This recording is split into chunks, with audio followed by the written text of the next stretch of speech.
Our new packet is EE1-4. This is about expressions and equations. The first standard, EE1, is about simplifying expressions. And when we're simplifying these expressions, we're just looking for two steps. A, we look for the distributive property, and then B, we combine like terms. We're going to start with this problem number 3. An expression is given. Select all pairs of like terms, and that would be within this expression. So at first glance, 8 and 2 would be like terms, but 2 has this negative sign. So this answer choice does not work, but the third one does, because 8 and negative 2 are both constants. They're like terms.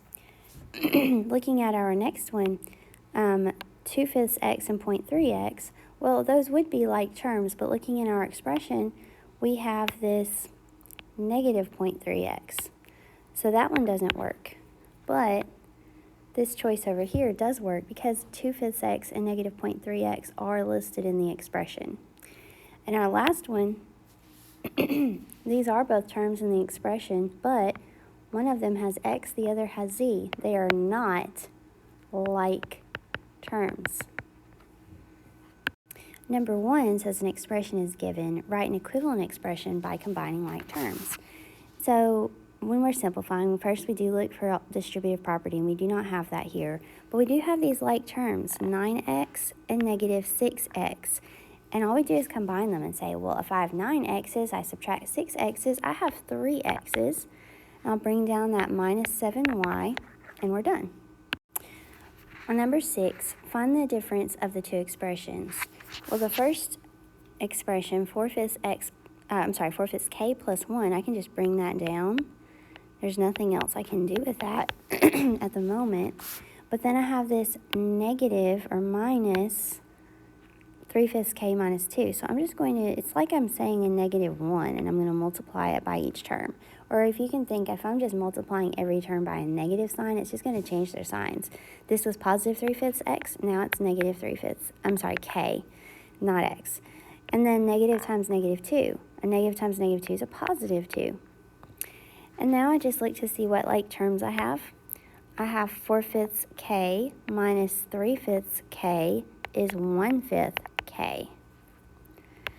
And then I have constants that are like terms. 1 plus 2 is 3. And we're done. Standard EE2 is about equivalent expressions, and typically these problems are dealing with percentages of increase or decrease, such as sales tax or discounts, and changing them into decimal forms of the same expression. So we're going to start with problem number 1. The sales tax rate is 6%. We know that is an increase. If the price of a movie ticket is X dollars, write an expression for the cost of the ticket, including tax. So we have to think for a minute. If we have all of the movie ticket cost, 100% of X, and we have a sales tax of 6%, we're going to add 6% of X. We could get equivalent expressions several different ways. We could write that as 106% of X. We could write this as 100% of X is 1X, plus 6% of X is 0.06X, which equals 1.06X. All of these are equivalent expressions. They all mean the same thing. Number 5, a store increases profits by marking up the price of soda by 15%. Which expression represents the new price of the soda if the original cost is S dollars? So if I take 100% of S, and we're going to mark this up, so we're going to add 15% of S. That's one expression that would mean this. We could rewrite that as 1S plus 0.15S.